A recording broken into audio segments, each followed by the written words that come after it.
У мене ідея. Допоможімо Юрію Бойку під час повномасштабної війни збудувати завод. Тому самому Бойку, який був залучений до незаконної передачі земель у Сухолуччі на користь Віктора Януковича, придбання кораблів за значно завищеними цінами, а також до продажу газу для компанії Курченка за заниженими тарифами. Тому самому Бойку, який стверджував, що великої війни не буде. А я абсолютно убежден, що війни не буде. А потім...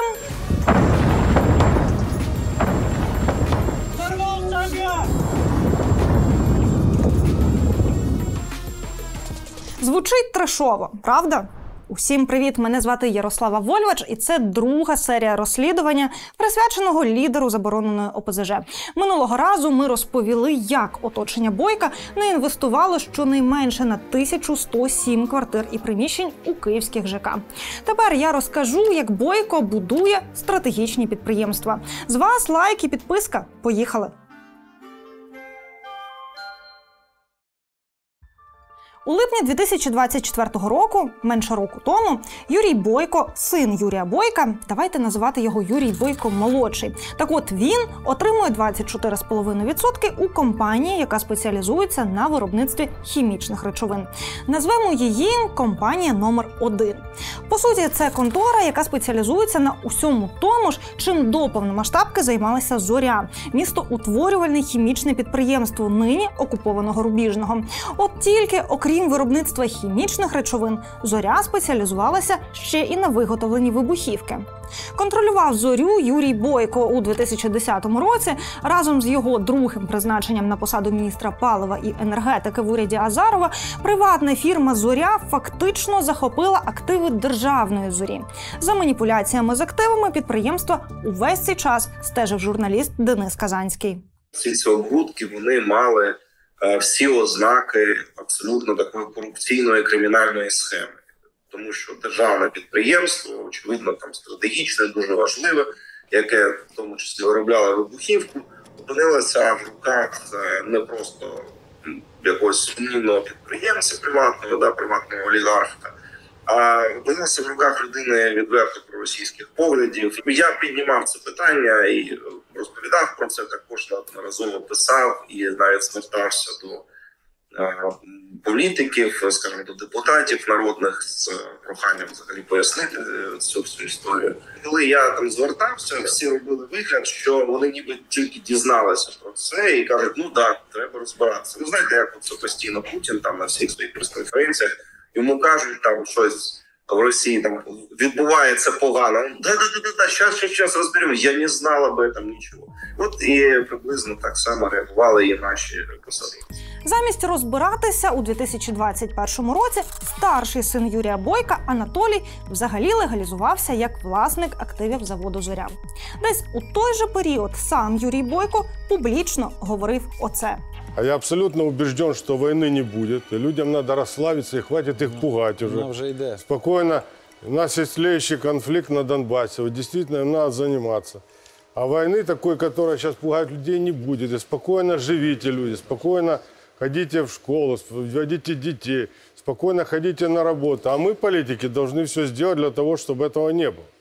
В результаті після початку Великої війни росіяни зруйнували потужності заводу «Зоря» у Рубіжному, а сама компанія зараз перебуває у процесі банкрутства. Наскільки мені було відомо, їм навіть там щось кинули, не заплатили зарплату за лютий. Ну, принаймні були такі заяви. Це ще було в 2022 році, були заяви від співробітників. Можливо, потім їм заплатили, але на весну 2022 року, я пам'ятаю точно, це моя інформація, мені прям співробітники заводу казали, що її кинули і за лютий, там нема зарплати і все. Але ж у оточення Юрія Бойка, як ми тепер розуміємо, з 2021 року була нова хімічна компанія, номер 1, як ми її умовно назвали. І вже тоді, схоже, на неї були великі плани, адже компанія задумала будувати нове стратегічне підприємство. Хімічний завод з виробництва олеуму і сірчаної кислоти потужністю 40 тисяч тонн на рік. Спроєктувати завод мала китайська компанія за понад 4,5 мільйони гривень. Гроші їй заплатили, але справа заглохла до минулого року, коли у компанії номер 1 24,5% отримав Юрій Бойко молодший. Звісно, син Бойка – це не сам Бойко, але Ще 24,5% компанії номер 1 належать Ельдару Сабірову, який був директором одного з департаментів у Міністерстві палива і енергетики при міністрі Юрії Бойку в уряді Януковича. Він же раніше був помічником Юрія Бойка, а заодно колишнім членом ради директорів російського Татнефтепрома. Але це якраз і не дивно, бо ж Сабіров родом із Росії. Його батьки мешкали там і досі закликають в однокласниках ставити класи Путіну. Поки син залучений до будівництва стратегічного об'єкта української промисловості. Нормально. Ще 1% компанії належить чинному помічнику чинного нардепа Юрія Бойка Олексію Башкіру. Він же екс-директор Державної зорі, яку Бойко взяв під контроль 15 років тому. Син, колишній підлеглий і помічник – люди явно не випадкові. І разом їм належить рівно половина компанії, яка спеціалізується на виробництві хімічних сполук. Все, як завжди, у Бойка. Бізнес записаний на кого завгодно, тільки не на нього самого. А шкода, бо ж Бойко у нас хімік-технолог за освітою. І де-де, а на хімічному підприємстві якраз міг би бути корисним. Отже, ця нова компанія, умовно номер 1, яка частково належить сину Бойка, а частково його оточенню, у 2025 році замовляє проектну документацію майбутнього виробництва олеуму і сірчаної кислоти. Але вже потужністю 80 тисяч тонн на рік замість 40, які хотіли раніше. А це значить, що Бойко таки зібрався будувати хімічний завод, і події розгортаються буквально зараз.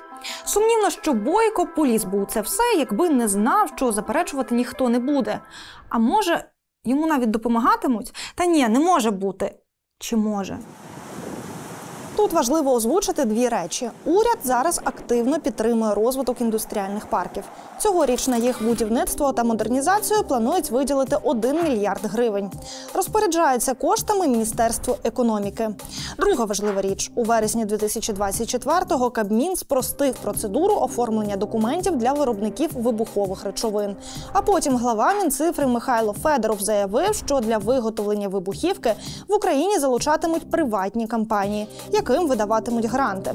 До чого я це? Давайте зосередимося на одному конкретному індустріальному парку, проект якого уряд уже затвердив. Він передбачає створення сотень робочих місць, а вироблятися там будуть якраз хімічні речовини.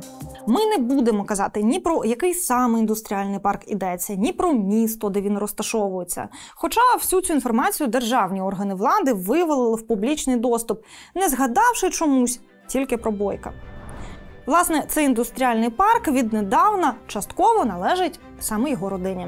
А якщо конкретніше, 50% товки, яка будує весь цей індустріальний парк, належить Юрію Бойку-молодшому. Цю товку ми умовно назвемо компанією номер 2. На відміну від першої компанії, хімічної, ця контора спеціалізується саме на будівництві. І, як бачимо з її звітності, будувати вона починає вже. Компанія замовила послуги з роботи з твердими побутовими відходами, розробку технічного звіту, науково-дослідні роботи і, власне, саме будівництво. Землю компанія Юрія Бойка-молодшого надала в оренду міська рада. Всього близько 20 гектарів. Будівлі на цій території компанія викупила, нібито за майже 10 мільйонів гривень. При цьому отриману в оренду від міської влади землю на будівництво індустріального парку компанія Бойка-молодшого передала у суборенду іншій компанії. Назвемо її умовно компанія номер 3. І хто б міг подумати, тут знову люди Бойка. Керівник компанії суборендаря – це чинний помічник нардепа Олексій Башкір. Власник – відомий у Рубіжному Антон Чернєцов, син головного інженера «Зорі» Олександра Чернєцова, який працював там за часів, коли підприємством керував Бойко. Але на відміну від попередніх двох компаній, компанія номер 3 планує ще і виробляти вибухівку. Давайте ще раз коротко. Всього є 3 компанії. Всі так чи інакше пов'язані з Юрієм Бойком, але не належать йому особисто. Компанія номер 1 спеціалізується на хімпромі. Компанія номер 2 – на будівництві. Обидві частково належать Юрію Бойку-молодшому. Компанія номер 3 теж займається хімпромом, а на додачу ще і вибухівкою і належить близькому оточенню Юрія Бойка. Тобто йдеться про стратегічне виробництво під ключ, зокрема і вибухівки, яка взагалі-то дуже потрібна воюючій країні.